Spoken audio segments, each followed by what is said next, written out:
আর কিছুক্ষণের মধ্যেই বৈঠক শুরু হতে চলেছে এবং ভারতের পক্ষ থেকে কিন্তু একেবারে স্পষ্ট অবস্থান নেওয়া হয়েছে, বার্তা দেওয়া হয়েছে, সন্ত্রাসবাদ নির্মূল করাই তাদের এই বৈঠকের একমাত্র লক্ষ্য। ব্রিগেডিয়ার দেবাশিস দাস কি বলেছেন শোনাবো। ভারত অতি সক্ষম এবং শক্তির জায়গা থেকে এই বৈঠকটা করতে চলেছে এবং পাকিস্তান অতি নরম এবং শিরধারা ভাঙা অবস্থায় এই বৈঠকটা করতে যাচ্ছে। P4 insulated water tanks, kitchen and bath fittings, বিশুদ্ধ জল, সুস্থ জীবন, P4 আজীবন। তাদের কিছু বাধ্যবাধকতা হয়েছে। যখন 10 তারিখে আমাদের এয়ারফোর্স গিয়ে ওদের কিছু এয়ারফোর্স বেসে অ্যাটাক করে, তাতে পাকিস্তানের ক্ষয়ক্ষতি এমন জায়গায় পৌঁছে যায় যে তাদের কাছে আর কোনো উপায় ছিল না। তারা মনে হয় চেষ্টা করেছিল আন্তর্জাতিকভাবে যদি ভারতকে বাধ্য করা যায়, সেটাতেও তারা ফেল হয়। তারা তখন সোজাসুজি ফোন করে এবং তাদের, আমি আন্দাজ করছি, তাদের বলা হয়েছিল যে তোমরা নিজেরা ফোন করো এবং তোমরা নিজের মুখে বলো যে আমরা আর পারছি। এবং তখন তারা ফোন করে এবং সেই ফোনের ব্যাপারটা তো আপনারা নিজেদের কানে শুনেছেন আমাদের director general military operation lieutenant general ঘাইয়ের মুখ থেকে। আর তো ওটার উপরে আর কোনো সত্য নেই তো, এবং এইসব ফোনের রেকর্ডিং থাকে। তারপরে কি হয়, একটা সাময়িক আমরা স্থগিত রেখেছি ফায়ারিং করা। এই মিটিং এ আমরা আমাদের দাবিটা চাইবো যাতে একটা পার্মানেন্ট পাকিস্তানের এই আতুরঘর ভেঙে দেওয়ার একটা বন্দোবস্ত হয়ে যায় পার্মানেন্ট। পাকিস্তান কথায় কথায় এই নিউক্লিয়ার বোম মেরে দেবো, এই নিউক্লিয়ার বোম মেরে দেবো করতো, কিন্তু আপনি দেখবেন গত 48 ঘন্টা 72 ঘন্টায় পাকিস্তান নিউক্লিয়ার তো ভুলে যান, বলে নিশ্চয়ই কোথাও বড় ঘা লেগেছে ওদের। সন্ত্রাসবাদের বিরুদ্ধে ফের কড়া বার্তা দিয়েছে ভারত। গুলি চললে গোলা চলবে, পাকিস্তানের নাম না করে হুঙ্কার দিয়েছেন প্রধানমন্ত্রী। সন্ত্রাসবাদের বিরুদ্ধে জিরো টলারেন্সের কথা বলেছেন প্রতিরক্ষা মন্ত্রী। কঠোর অবস্থান নিয়েছে সেনা। পাকিস্তান সংঘর্ষ বিরতি লঙ্ঘন করলে প্রত্যাঘাতের জন্য পশ্চিম সীমান্তের কমান্ডারদের পূর্ণ ক্ষমতা দিয়েছেন সেনা প্রধান উপেন্দ্র দ্বিবেদী। আর অন্যদিকে মার্কিন প্রেসিডেন্ট ডোনাল্ড ট্রাম্প যেভাবে ভারত পাক সংঘর্ষ বিরতির কথা ঘোষণা করেছেন তা নিয়ে সরব হয়েছেন বিরোধীরা। সংঘর্ষ বিরতি ঘোষণার পরও তা লঙ্ঘন করে ভারতের দিকে গোলাগুলি চালিয়েছে পাকিস্তান, যার ফলে তাদের আসল চেহারাটা আরও একবার সামনে চলে এসেছে। ভারতও বুঝিয়ে দিয়েছে পাকিস্তান যে ভাষা বোঝে উত্তর দেওয়া হবে সেই ভাষাতেই। পাকিস্তানের নাম না করে বারবার হুঙ্কার ছেড়েছেন খোদ প্রধানমন্ত্রী নরেন্দ্র মোদী। সূত্রের দাবি, কড়া বার্তায় প্রধানমন্ত্রী জানিয়ে দিয়েছেন গুলি চললে গোলা চলবে। সেই সঙ্গে জঙ্গিদের মাটিতে মিশিয়ে দেওয়ার হুঁশিয়ারিও দিয়েছেন তিনি।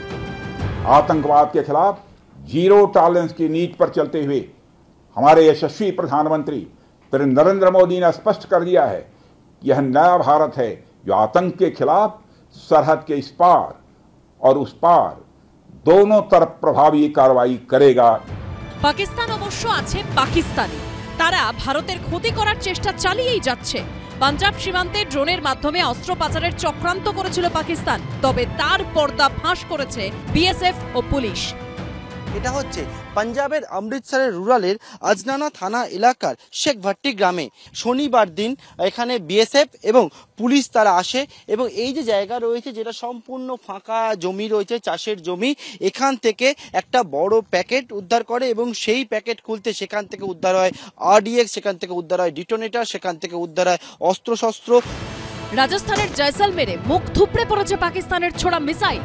জম্মুর আরএসপুরা সেক্টরে এখনো দেওয়ালে গেঁথে রয়েছে এলওসির ওপার থেকে ফায়ার করা পাক মর্টার।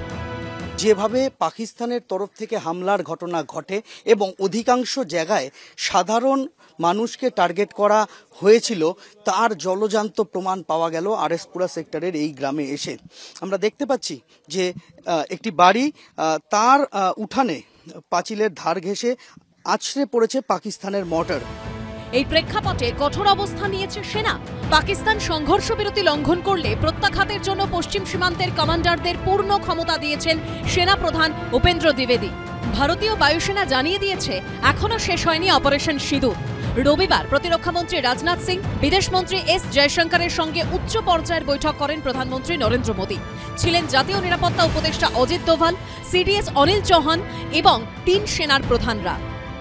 हमने दिखाया है भारत आतंकवाद के खिलाफ जब भी कोई कार्रवाई करेगा तो आतंकवादियों और उनके आकाओं के लिए सरहद पार की जमीन भी सुरक्षित नहीं रहेगी। केवल सीमा से सटे सैन्य ठिकानों पर ही नहीं कार्रवाई की, बल्कि भारत की सेनाओं की धमक उस रावलपिंडी तक सुनी गई जहां पाकिस्तानी फौज का हेडक्वार्टर मौजूद है।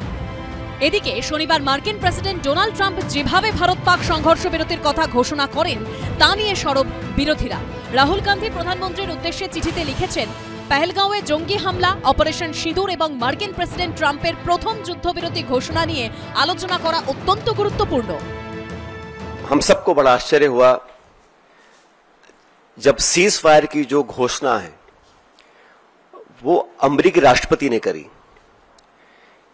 ये शायद पहली बार हुआ है कि इस प्रकार की सीज फायर की घोषणा सोशल मीडिया के माध्यम से अमेरिका के राष्ट्रपति करते हैं।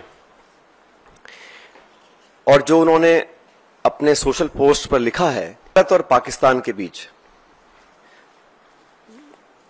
जो मसला है उसका अंतर्राष्ट्रीयकरण करने का जो एक ये नया कदम हम लोगों ने देखा है, ये बहुत आश्चर्यजनक है।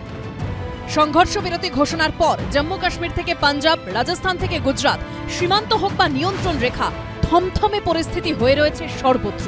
সুকান্ত মুখোপাধ্যায়, পার্থপ্রতিম ঘোষ ও সন্দীপ সরকারের রিপোর্ট, এবিপি আনন্দ।